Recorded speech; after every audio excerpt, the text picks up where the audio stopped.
Commander Veltar stared at the twisted metal floating in space before his ship.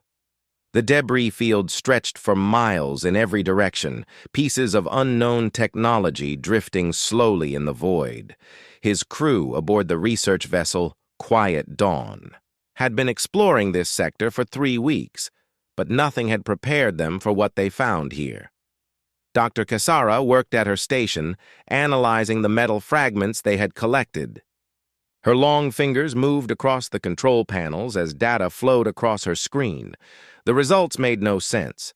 The metal showed signs of extreme heat damage, far beyond what their weapons could produce. Whatever had happened here was violent beyond anything the Zephyrian Republic had ever seen. "Commander, you need to see this," Cassara called out.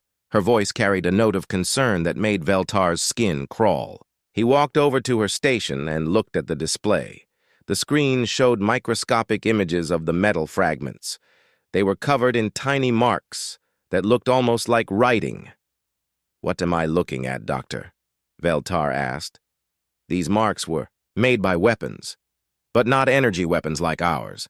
These were made by solid projectiles moving at incredible speed. Whatever fired these weapons used chemical propulsion, not plasma or lasers. Cassara pointed to a series of deep gouges in the metal. "And look at this. The metal itself is primitive compared to our alloys, yet it held together under damage that would destroy our best armor." Veltar studied the data. Chemical weapons had not been used in the galaxy for over 1,000 years. All civilized species had moved beyond such crude technology long ago. Yet these fragments suggested someone had not only used such weapons, but had made them incredibly effective. "Sir, we're picking up something else," called out Navigator Zixon from across the bridge. "There's a data core buried in that large piece of wreckage. It's still partially active." Veltar felt his heart's race. A functioning data core could contain information about whoever had fought this battle. "Retrieve it immediately. Use all safety protocols." The crew worked for hours to extract the damaged device. When they finally brought it aboard, Chief Engineer Mortis spent another 2 hours trying to access its contents. The technology was unlike anything in their databases. It used binary code systems that seemed almost primitive, yet the data compression was more efficient than anything the Zephyrians had developed. "I'm getting something," Mortis announced. "Audio files. They're damaged, but I can clean up the sound." He activated the speakers and strange noises filled the bridge. At first, it sounded like static. Then patterns emerged. Voices speaking in harsh, clipped tones. The language was unknown, but the urgency was clear. "Can you translate any of it?" Veltar asked. "Not yet, but listen to this section." Mortis isolated one part of the recording. The voices were coordinated, responding to each other with perfect timing. It sounded like military communication during combat. Orders being given and acknowledged with mechanical precision. Dr. Cassara pulled up her research files. "Commander, I've been studying the old archives about species that vanished from this region. There are references to a race called humans. The records are incomplete, mostly stories told by traders and explorers, but they all describe the same thing." "Go on," Veltar said. "Bipedal creatures from a world they called Earth. The stories say they were warriors by nature. They fought constant wars on their homeworld before they reached space. Most species dismissed these accounts as myths designed to frighten young ones. The descriptions seemed too extreme to be real." Cassara brought up holographic displays showing reconstructions based on the ancient accounts. Tall, relatively hairless creatures with forward-facing eyes and strong limbs. The images showed them holding various weapons, always in fighting poses. According to the stories, humans could fight for days without rest. They turned everything into weapons. They never surrendered, even when facing certain death. Other species said they were too violent to survive long in space. Most assumed they destroyed themselves or were destroyed by others. Veltar looked at the debris field with new understanding. "You think humans fought this battle?" The evidence fits. Chemical weapons, primitive but effective technology, signs of desperate fighting against superior numbers. And this. Kesara highlighted one section of the tactical analysis. The defensive positions. Whoever fought here used the asteroid field like a fortress. They turned natural cover into killing zones. They fought like they understood that every rock, every piece of metal, could be used to their advantage. The bridge fell silent as the crew absorbed this information. The peaceful galaxy they knew had no place for such creatures. The major powers solved disputes through negotiation and economic pressure. Wars were brief, civilized affairs settled by surrender when losses became too high. "Sir," called Communications Officer Pelornex, "I'm detecting energy signatures moving toward us from the edge of the system. 3 ships. Unknown configuration." Veltar felt ice in his veins. "Can you identify them?" "Negative, sir. The design doesn't match any known species. But, Commander, the way they're moving, it's not like exploration or trading ships. They're moving in formation, using the gravity wells to mask their approach. That's military tactics." Veltar stared at the display showing 3 dots moving closer to his position. After 1,000 years of peace, the galaxy was about to meet its legends. Somewhere out there, the humans were still alive, and they were coming. Captain Ryan Bell read the message for the 5th time, but the words still seemed impossible. The communication had arrived 3 hours ago through channels that should not have existed. Someone had broken through Earth's most advanced encryption like it was simple code. More troubling, they had included star charts showing the exact location of human colonies that were supposed to be secret. Admiral Kate Morrison stood beside his desk in the command center of Luna Base. Her expression was grim as she studied the decoded transmission. "Ryan, this changes everything. We always knew first contact would happen eventually, but not like this. Someone out there knows exactly where we are and how to reach us." The message was written in mathematical sequences and basic physics, clearly designed for a species that might not share human language. But between the scientific data were star charts showing human space with accuracy that made Bell's blood run cold. Whoever sent this had been watching humanity for a long time. "Admiral, the message requests a meeting at these coordinates." Bell pointed to a section of the star chart. "It's in neutral space, halfway between their territory and ours. They're asking for a small diplomatic team, no weapons, no large ships." Morrison nodded slowly. "They're being careful, smart. If they wanted to attack us, they could have done it already. The fact that they're asking for a meeting suggests they want to talk." She paused, studying the data again. "But Ryan, look at how they delivered this message. They punched through our security like it wasn't there. These people have technology we don't understand." Bell had been thinking the same thing. Earth's defenses were based on the assumption that any hostile aliens would need time to break human codes. This message proved that assumption wrong. "Who do we send, Admiral? This could be the most important moment in human history. You, for starters. The Defiant is our most advanced ship, and your crew has the most experience with long-range operations. For the diplomatic team, I want Dr. Lisa Ward from the Linguistics Department. If anyone can establish communication with an alien species, it's her. Colonel Jack Hayes goes as our military advisor. He knows more about tactics and threat assessment than anyone else we have."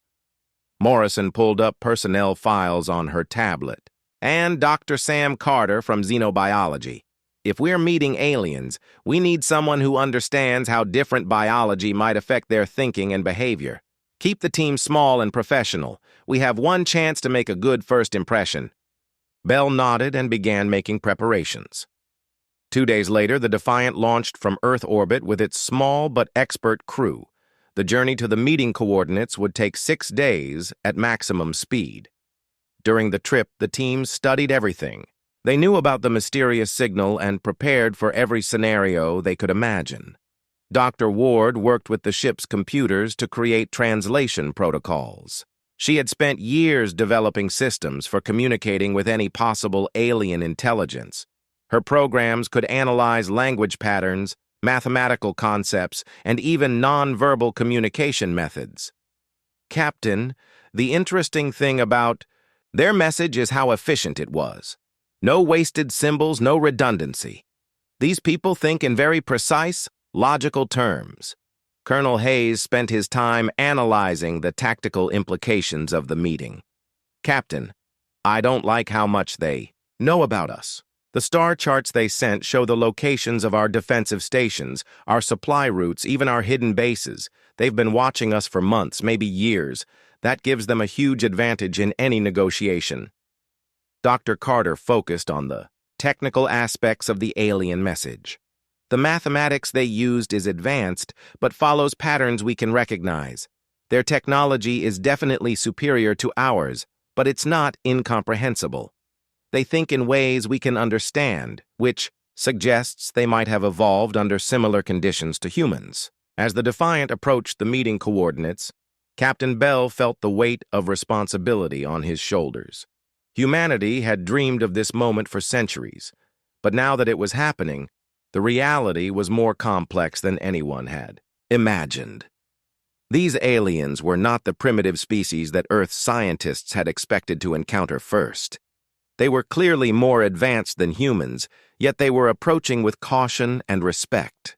"Captain, sensors are detecting a ship at the coordinates," reported Lieutenant Amy Foster from the navigation station. "It's big, sir. Maybe 3 times the size of the Defiant, but it's maintaining position and not showing any hostile behavior." Bell studied the alien vessel on the main screen. The design was unlike anything in human engineering, with smooth curves and no visible weapons. It looked more like a work of art than a military ship.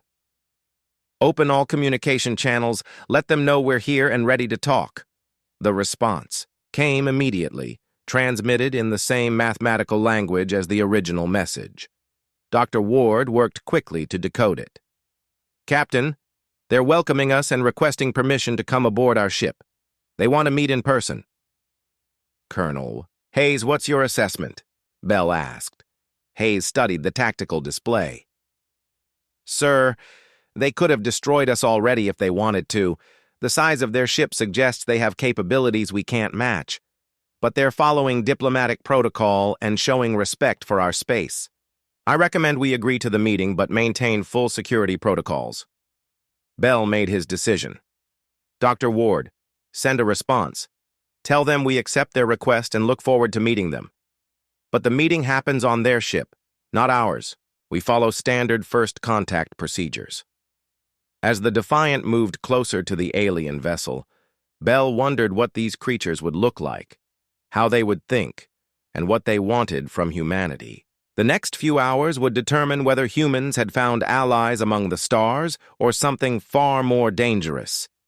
Either way, humanity was about to take its first steps into a larger universe, and there would be no going back. The airlock of the alien ship opened with a soft hiss, and Captain Bell stepped inside, followed by his team. The corridor beyond was larger than anything on human ships, with walls that seemed to glow with their own light. The air tasted clean, but carried unfamiliar scents that made Dr. Carter take careful notes on his scanner. Commander Veltar waited for them in what appeared to be a meeting room. Bell's first look at an alien was nothing like what he had expected. Veltar was tall and thin, with blue-gray skin and large eyes that seemed to take in everything at once. His movements were graceful but careful, like someone trying not to frighten a dangerous animal. "Welcome aboard the Quiet Dawn," Veltar said, through a translation device that converted his words into perfect English. "I am Commander Veltar of the Zephyrian Republic. This is Dr. Kessara, our chief researcher, and Navigator Zixan." Dr. Ward stepped forward and activated her own translation system. "Thank you for inviting us. I am Dr. Lisa Ward, and this is Captain Ryan Bell. Colonel Jack Hayes and Dr. Sam Carter. We represent the human species and the Earth Defense Force." The formal introductions continued for several minutes as both sides worked to establish basic communication protocols. Bell noticed that the aliens seemed nervous, constantly glancing at Colonel Hayes as if expecting him to produce weapons at any moment. Hayes, for his part, was doing exactly what his training demanded, studying the room's layout and identifying potential escape routes. "Captain Bell, we must discuss why we requested this meeting," Veltar said. "My people discovered evidence of human presence in this region of space. Ancient battlefields that show signs of warfare unlike anything our civilization has seen. We need to understand what happened there." Dr. Carter leaned forward with interest. "Battlefields? We have no records of human expansion into this area. How old are these sites?" Dr. Cassara activated a holographic display showing the debris field that Veltar's crew had discovered. The images showed twisted metal, weapon fragments, and the scattered remains of what had clearly been a desperate battle. "Based on radioactive decay, we estimate these sites are approximately 300 years old. The weapons used were chemical, projectiles, not energy-based systems." Colonel Hayes studied the tactical data with professional interest. "Those are defensive positions. Someone made a stand here against superior numbers. The debris pattern suggests they used the asteroid field as cover and created overlapping fields of fire.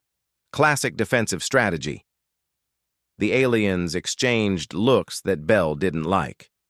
Veltar spoke carefully. "Colonel Hayes, you analyze this battle site like you have personal experience with such tactics. All human military officers study historical battles." "It's part of our training," Hayes replied. "Understanding how past conflicts were fought helps us prepare for future threats." Dr. Ward noticed the aliens becoming more uncomfortable. "Commander Veltar, is there something about these battle sites that concerns you?" "Dr. Ward, in our galaxy, conflicts are rare and brief. When they occur, they are settled through negotiation or economic pressure. The kind of warfare shown in these sites is unknown to us. Species that fight such battles either destroy themselves or are destroyed by others. We had hoped that humans were peaceful like the other civilized races." Bell felt a chill as he began to understand the situation. "Commander, what other civilized races? How many species are we talking about?" "The galaxy contains hundreds of intelligent species, Captain Bell. The Altarian Council, the Centauri Collective, the Harmony Worlds, and dozens of smaller civilizations. All have achieved interstellar travel through cooperation and shared knowledge. Wars, when they happen, last days or weeks at most. The losing side surrenders when casualties become too high." Dr. Carter looked puzzled. "Surrender? What if the enemy won't accept surrender? What if they want to destroy you completely?" Navigator Zixon spoke for the first time. "Dr. Carter, civilized species do not seek the complete destruction of their enemies. Such behavior would be considered insane. All conflicts have political solutions if both sides are willing to negotiate." Colonel Hayes exchanged a look with Captain Bell. They were both thinking the same thing. These aliens had never faced an enemy that refused to negotiate, that fought to the last soldier, that preferred death to defeat. They lived in a galaxy where warfare was a gentleman's game with rules that everyone followed. "Commander Veltar," Bell said slowly, "humans have a different history. On our world, wars often lasted years or decades. Civilizations that showed weakness were conquered by stronger neighbors. Species survival depended on being stronger, faster, and more ruthless than everyone else." The aliens looked horrified. Dr. Cassara spoke in a whisper. "Captain Bell, are you saying that humans are a warrior species by nature?" "I'm saying that humans evolved in a competitive environment. We learned to fight because peaceful species on Earth became extinct. Natural. Selection favored aggression, tactical thinking, and the ability to use any available resource as a weapon." Veltar stood up suddenly, his posture tense. "The battle sites we discovered, those were human colonies, weren't they? Humans who fought against impossible odds and won through superior violence." Hayes nodded grimly. "If the evidence shows what you described, then yes. Humans don't surrender easily. We fight until we win, die, or find a way to escape and fight again later.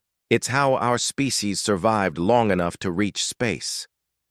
The meeting room fell silent as both sides absorbed the implications.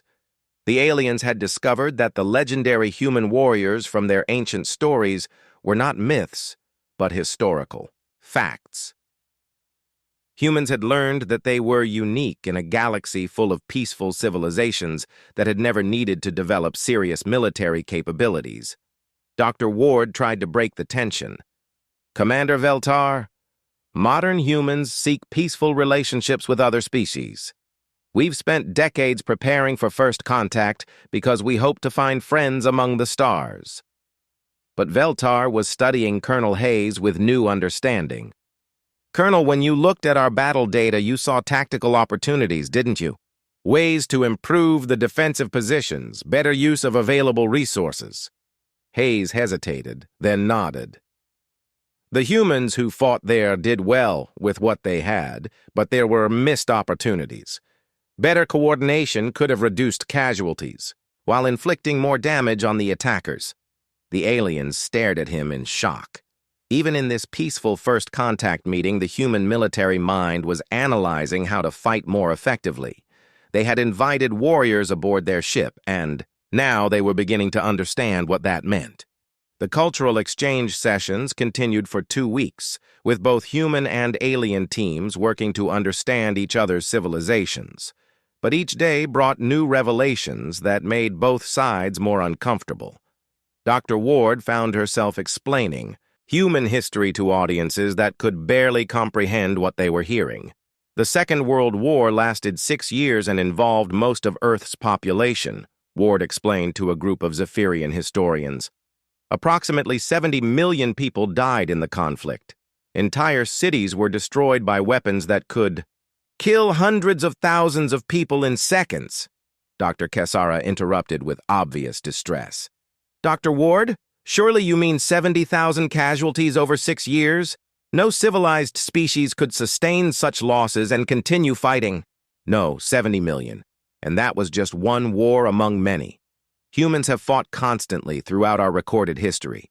We've had hundreds of major wars and thousands of smaller conflicts.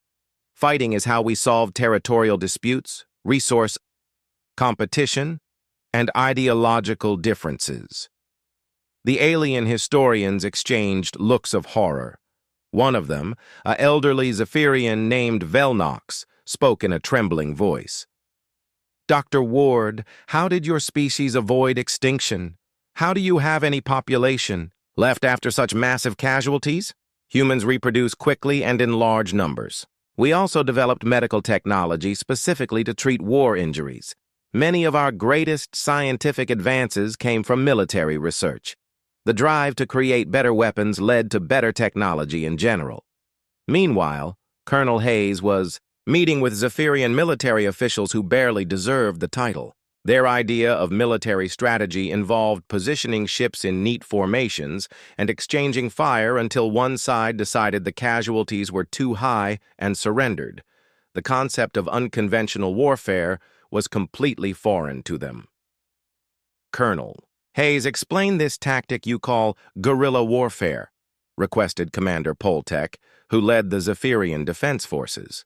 When facing a superior enemy, you avoid direct confrontation. Instead, you hit supply lines, communication centers, and isolated units.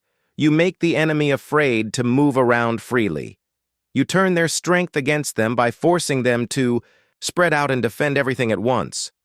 Poltek looked confused. But Colonel, that would be dishonorable. Civilized warfare requires engagement between equal forces using similar weapons. What you describe sounds like terrorism. Hayes felt frustrated trying to explain concepts that seemed obvious to him. Commander, if your people faced extinction, honor wouldn't matter. You would use any tactic that kept your species alive. Human, military doctrine is based on one principle: win the war by any means necessary. The aliens were beginning to understand that humans thought about conflict in fundamentally different ways. Where they saw dishonor, humans saw survival. Where they valued fair play, humans valued victory. Dr. Carter was having similar problems explaining human biology to alien scientists. Human reflexes are designed for combat situations. We can make decisions and react to threats in milliseconds. Our adrenaline system allows us to ignore pain and fight with strength beyond our normal limits. Dr. Morton, a Zephyrian biologist, studied the human medical data with fascination and horror. Dr. Carter, these stress responses you describe would kill most species. How do humans survive such extreme physiological changes? Natural selection. Humans who couldn't handle combat stress died before they could reproduce. Over thousands of generations, we became a species that thrives under pressure. Dangerous situations make us think faster and react quicker. But the most disturbing revelation came when Dr. Kessera shared more detailed analysis of the ancient battlefield. The evidence showed that the human colony had not just survived the attack, they had turned it into a complete victory. Using inferior weapons and facing overwhelming odds, they had destroyed an entire alien invasion fleet. Captain Bell studied the tactical analysis with Colonel Hayes. The battle had lasted 3 days, with the humans using every dirty trick in the book. They had lured the enemy into asteroid fields where large ships couldn't maneuver. They had used debris as camouflage to launch surprise attacks. Most shocking of all, they had turned captured enemy weapons against their former owners. Ryan, look at this casualty analysis. Hayes pointed to a section of the report. The humans lost maybe 200 people. The attacking force lost over 10,000. That's not just victory. That's annihilation. Bell felt a mixture of pride and concern. Pride that humans had shown such courage and tactical skill. Concern about what the aliens would think when they realized the scope of human military capabilities. Jack, these people invited us here hoping to find another peaceful civilization. Instead, they discovered that we're exactly what their legends warned them about. The impact on alien society was immediate. News of humanity's nature spread throughout Zephyrian space and beyond. The Altarian Council called emergency sessions to discuss the threat posed by human expansion. The Centauri Collective began calculating the probability of human aggression. The Harmony worlds retreated further into their isolated systems, afraid of any contact with the warrior species. Commander Veltar found himself in an impossible position. His duty required him to report everything he had learned about human capabilities. But he had come to respect Captain Bell and his team as individuals. They showed no signs of aggression or hostility. Yet their casual discussions of warfare tactics revealed a depth of military knowledge that terrified galactic leaders. "Captain Bell, I must ask you directly," Veltar said during one of their private meetings. "If humanity decided to expand into our territory, could we stop you?" Bell was quiet for a long moment before answering honestly. "Commander, I hope that question never needs an answer. Humans prefer to make friends, not enemies. But if you're asking about pure military capability, then no. Your people have never needed to develop serious weapons or tactics. A single human fleet could probably conquer your entire republic." Veltar felt his worst fears confirmed. The galaxy's newest species was also its most dangerous. The question now was whether humans could be trusted to remain peaceful, or if their warrior nature would eventually drive them to conquest. The comfortable era of galactic peace was ending, and no one knew what would replace it. The emergency session of the Galactic Council took place on the neutral world of Haven Station. Representatives from dozens of species gathered in the Great Hall, their voices filled with fear and uncertainty. The discovery of humanity had shattered the peaceful order that had existed for over 1,000 years. Ambassador Silandra of the Altarian Council stood at the central podium, her crystalline features reflecting the chamber's lights. "Fellow beings, we face an unprecedented crisis. The species known as humans possesses military capabilities that exceed our combined forces. We must decide how to respond to this threat. Representative Colmar from the Centauri Collective activated his translation device. Ambassador Silandra, our analysis indicates that human military doctrine is based on total warfare. They do not recognize the civilized rules of engagement that govern our conflicts. They fight to achieve complete victory regardless of cost. Murmurs of fear rippled through the assembly. Many species had never encountered genuine military threats. Their conflicts were settled through negotiation, economic pressure, or brief skirmishes that ended when casualties became inconvenient. The idea of a species that fought to the death was terrifying. Council Speaker Trenos of the Harmony Worlds rose slowly from his seat. We have maintained peace in this galaxy for a millennium through cooperation and mutual respect. If humans cannot accept our ways, perhaps they should be contained within their own territory until they learn civilized behavior. But even as the council debated, reports were arriving from the Outer Rim territories. Deep space monitoring stations had detected massive energy signatures moving in from beyond the galactic edge. Long-range sensors showed formations of ships unlike anything in galactic databases, heading toward inhabited systems with obvious hostile intent. Admiral Zach Tell of the Zephyrian Republic interrupted the debate with urgent news. Council members, we have a more immediate problem. Unknown vessels are attacking our outer colonies. 3 systems have already gone silent. The attacking force is using technology we cannot identify or counter. The main display showed tactical data from the attacked systems. The enemy ships moved in perfect coordination, ignoring all attempts at communication. They arrived at each world, systematically destroyed all defensive forces, then began stripping the planets of resources. No prisoners were taken, no negotiations were attempted. The attacks were purely utilitarian, like machines harvesting materials. Dr. Velnara, the Council's chief scientist, analyzed the enemy technology. These ships show no biological signatures. They appear to be entirely mechanical, operated by artificial intelligence. Their weapons are based on principles we do not understand, but their effectiveness is clear. Our defensive systems cannot stop them. Fear turned to panic as more reports arrived. The enemy force was larger than anyone had imagined, with hundreds of ships moving through space in disciplined formations. They showed no interest in conquest or negotiation. They simply took what they wanted and moved on, leaving dead worlds behind. Ambassador Silandra tried to maintain order as representatives, demanded action. We must coordinate our defense forces. Every species contributes ships and personnel. Together we can stop these invaders. But Representative Colmar had already run the calculations. Ambassador, our combined fleets total approximately 8,000 ships. Intelligence estimates put the enemy force at over 50,000 vessels. They also possess superior technology and tactics. A direct confrontation would result in our complete destruction. The council chamber fell silent as the implications sank in. The peaceful galaxy they had built was defenseless against an enemy that followed no civilized rules. Their weapons were designed for limited conflicts between honorable opponents. Their tactics assumed that reasonable beings would eventually negotiate. Against mechanical invaders who wanted only resources, they had no effective strategy. Meanwhile, on Earth, Admiral Morrison was receiving the same intelligence reports through human monitoring stations. The aliens had finally made contact, but not to share in peaceful cooperation.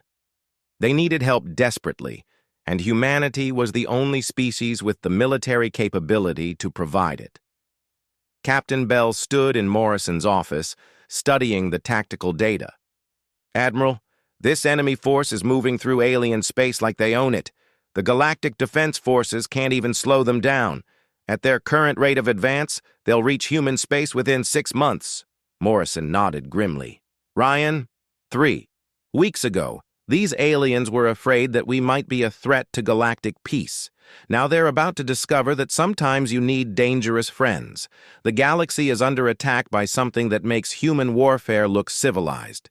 Dr. Ward had been monitoring alien communications since the attacks began. Admiral, they're calling these invaders the Void Hunters. The name suggests they've faced something like this before, but their records don't show any previous contact. These machines appeared out of nowhere and began systematic destruction. Colonel Hayes was already developing response strategies. Admiral, the alien fleets are using textbook defensive formations that worked fine against other civilized species. Against an enemy that doesn't follow the rules, they're just targets in neat rows. They need to learn unconventional tactics. Fast, or they'll all be dead within a year. Morrison made her decision.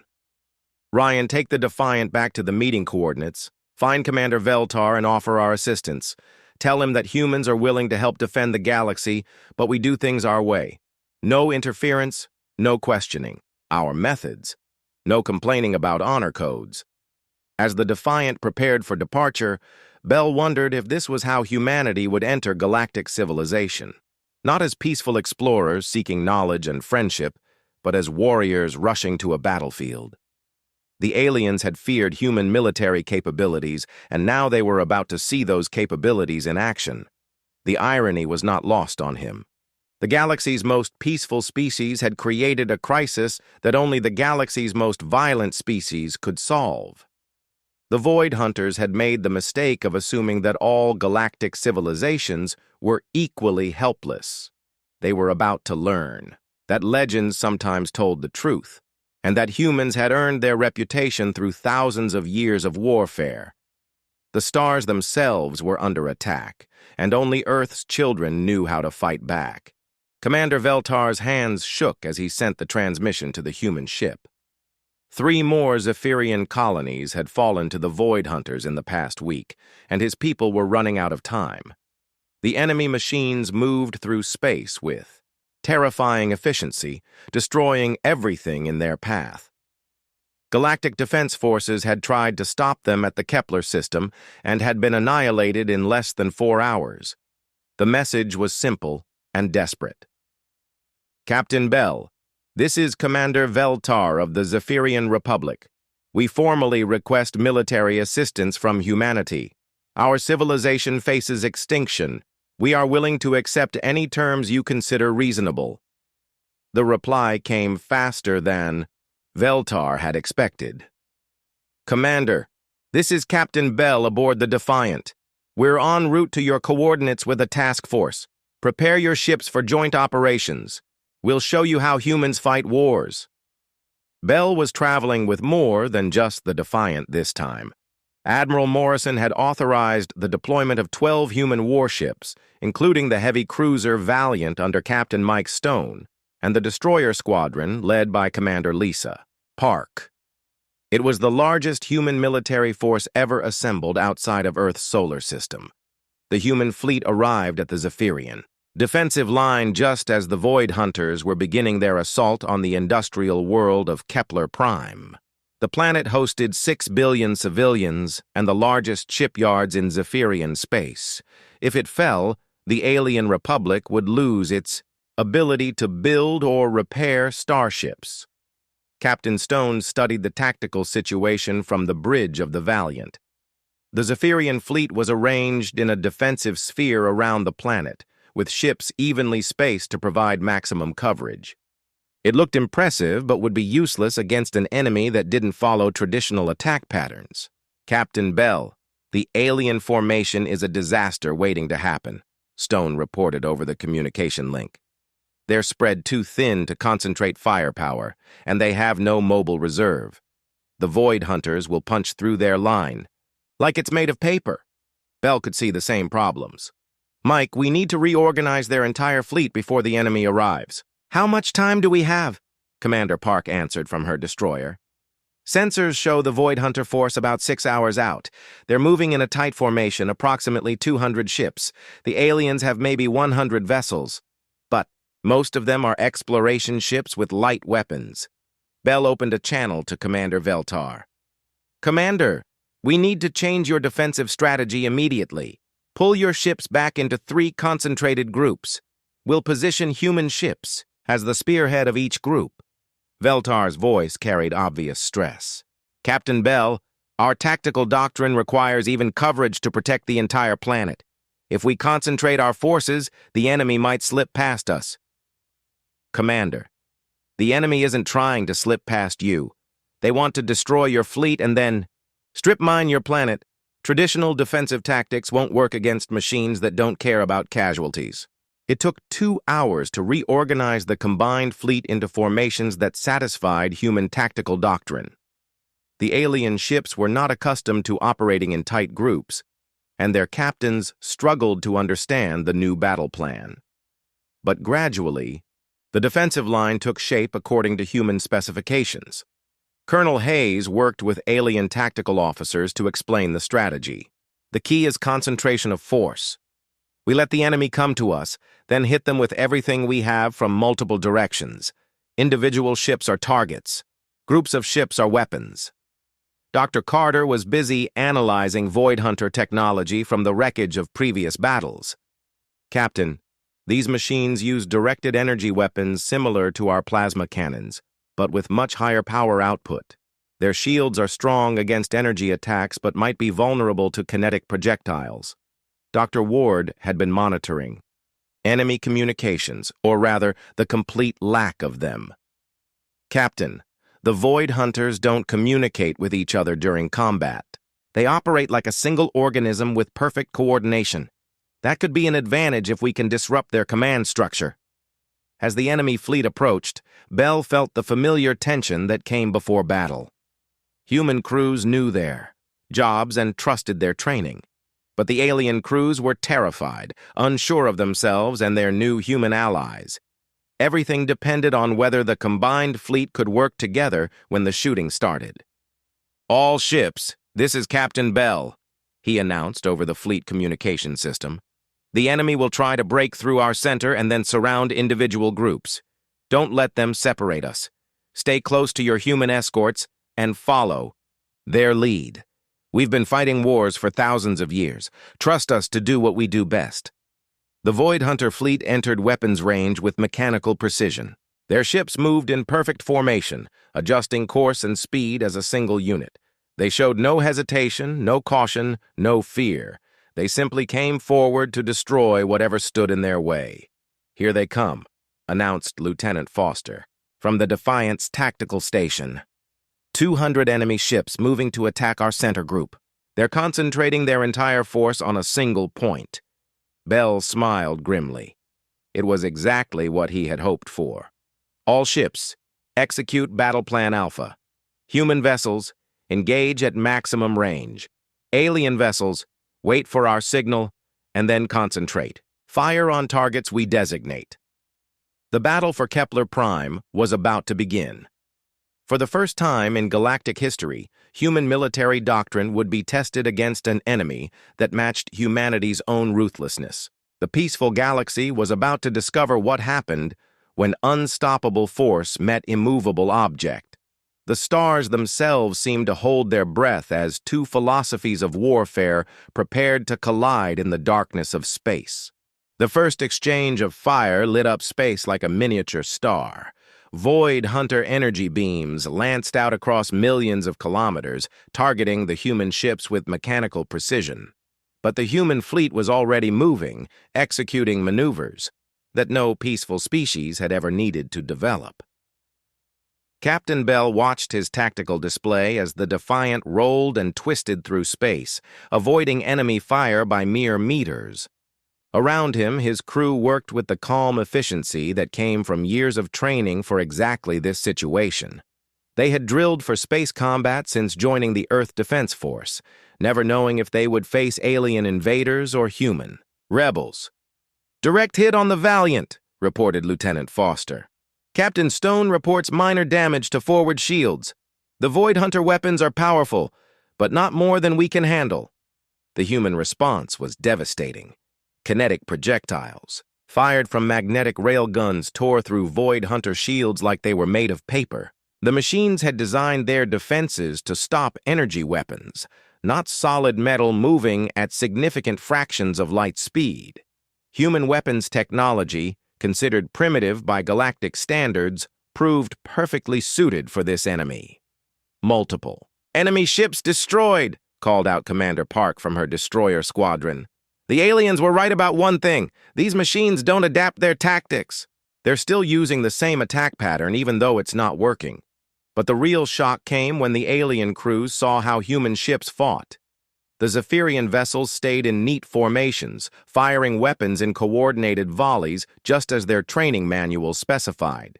Human ships moved like living creatures, rolling and diving through three-dimensional space, using gravity wells and debris fields as cover.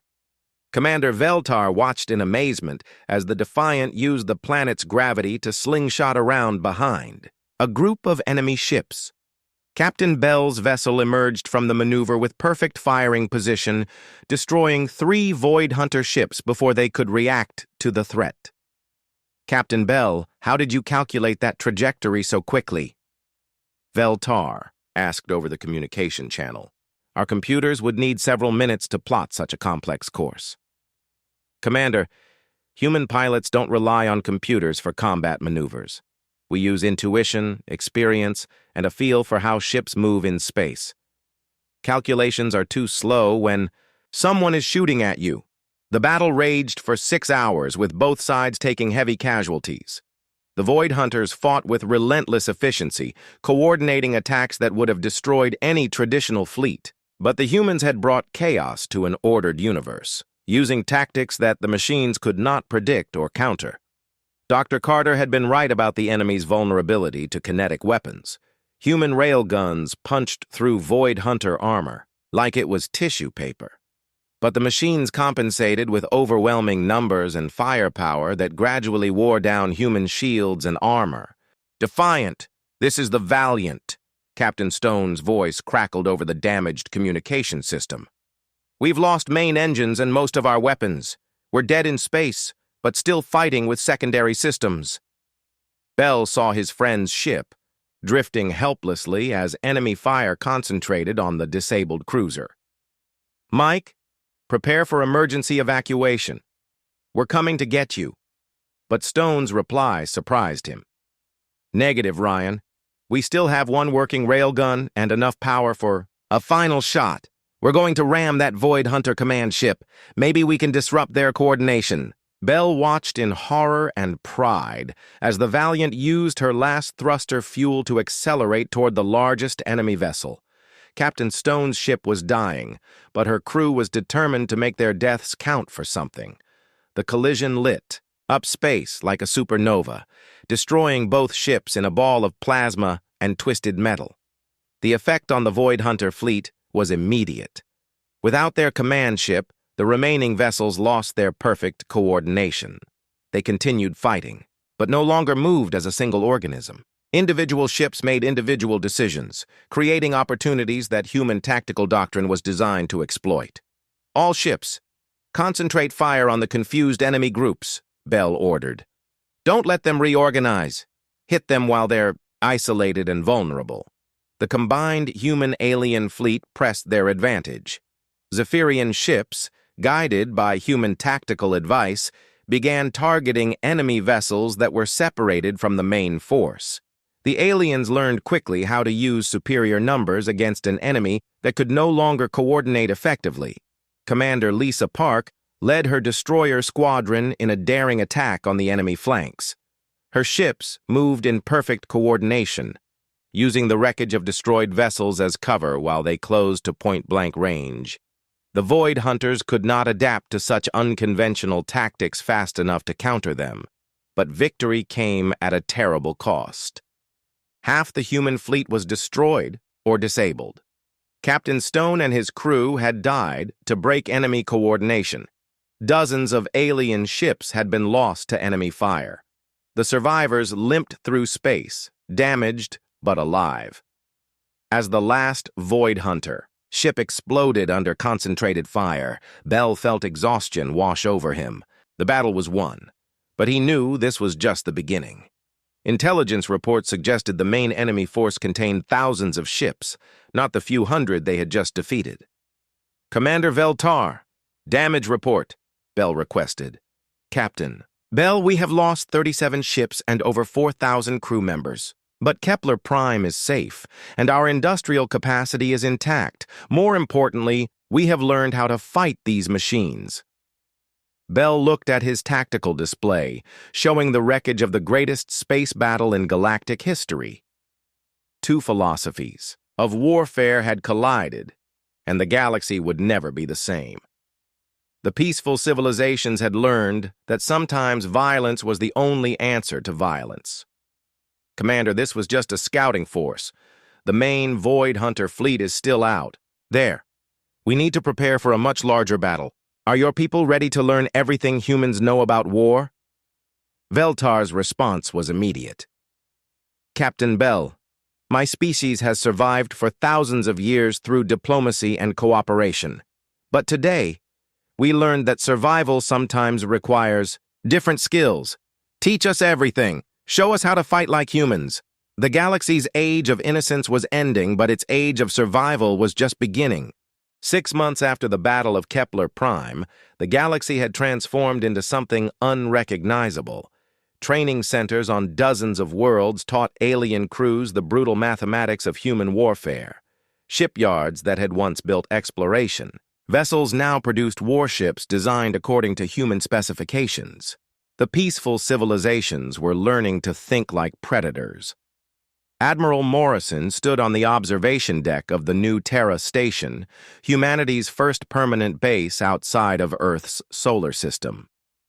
Through the transparent aluminum windows, she could see ships from a dozen species practicing combat maneuvers under human instruction. The sight filled her with both pride and sadness. Captain Bell joined her at the window, his uniform bearing new insignia marking his promotion to Commodore of the Terran Defense Corps. The combined human-alien military organization had become the galaxy's primary defense against the Void Hunter threat. Admiral, the latest intelligence reports show the main enemy force massing near the galactic rim. Our scouts estimate over 5,000 ships. Morrison nodded grimly. The victory at Kepler Prime had only delayed the inevitable. The Void Hunters were regrouping, preparing for a final assault that would determine the fate of galactic civilization. Ryan, are our new allies ready for what's coming? They're learning fast. Commander Veltar has become one of our best tactical officers. His people have natural talent for three-dimensional thinking once they get past their reluctance to use underhanded tactics. Bell paused, watching a Zephyrian cruiser execute a perfect attack run on a simulated target. But Admiral, they're still not humans.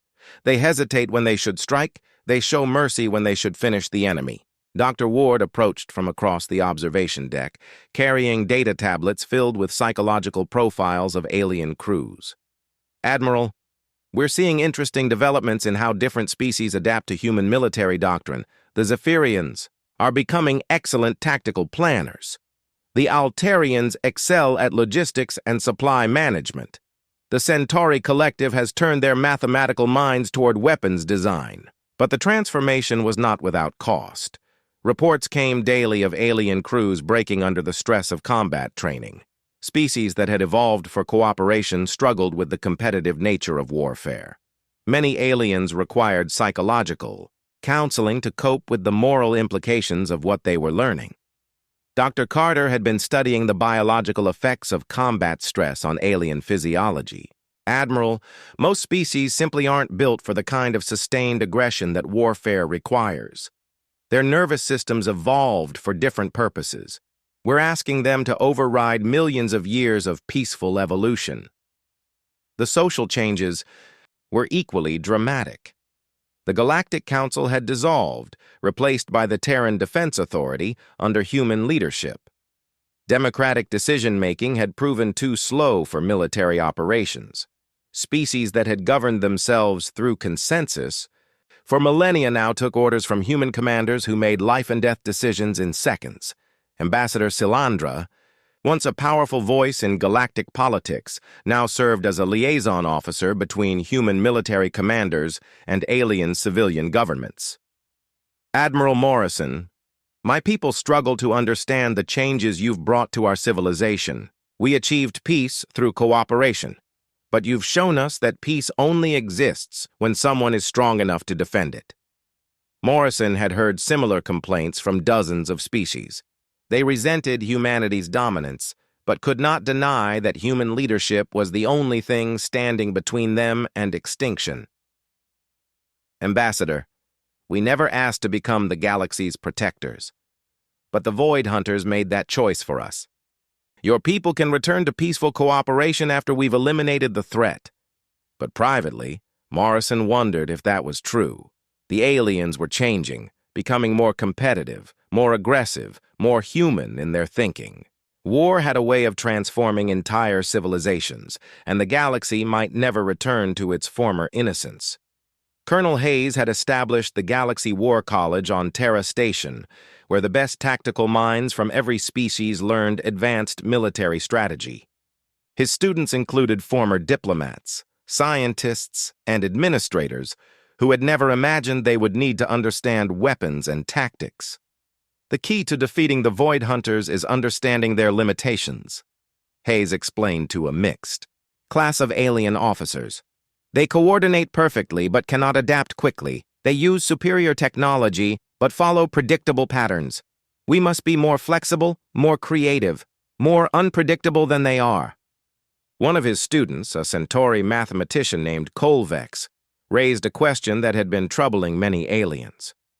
Colonel Hayes, if we become too much like humans, what separates us from the enemies we fight? How do we maintain our civilized values while using uncivilized methods? Hayes considered the question carefully before answering. The difference is choice. We fight because we must, not because we want to. When the war is over, we can choose to return to peaceful ways. The Void Hunters have no choice. They are machines programmed for destruction. The final confrontation was approaching rapidly. Long-range sensors detected the main Void Hunter fleet moving toward the galactic core, sweeping aside the few remaining defensive outposts. Intelligence estimated their arrival within weeks. The combined forces of galactic civilization would have one chance to stop them. Commodore Bell stood before the assembled fleet commanders in Terra Station's main briefing room. Representatives from every species sat at the conference table, their faces showing the strain of months of preparation. Ladies, gentlemen, and distinguished beings, the enemy will arrive in force within 10 days. This will be the largest space battle in galactic history. Everything we've learned, everything we've built, comes down to this moment. Commander Veltar spoke for many when he asked, Commodore, what are our chances of victory? Bell looked around the room at faces that had changed over the past months. These beings had been peaceful explorers and diplomats. Now they were military, officers prepared to fight to the death for their civilizations. Commander, 6 months ago, I would have said our chances were 0. But you've all proven that courage and determination can overcome any disadvantage. We're not just fighting for survival anymore. We're fighting for the right to choose our own destiny. Admiral Morrison watched the final preparations from Terra Station's command center. Thousands of ships from dozens of species moved into position for the coming battle. Human tactical doctrine had been adapted to alien technology and thinking. Peaceful civilizations had learned to make war. The galaxy itself had become a weapon pointed at the heart of the Void Hunter threat. The stars waited in silence for the battle that would determine whether the galaxy remained free or fell to mechanical tyranny. Humanity had taught the universe how to fight, but now everyone would discover whether that lesson had been learned well enough to matter. The age of legends was ending, and the age of hard choices had begun.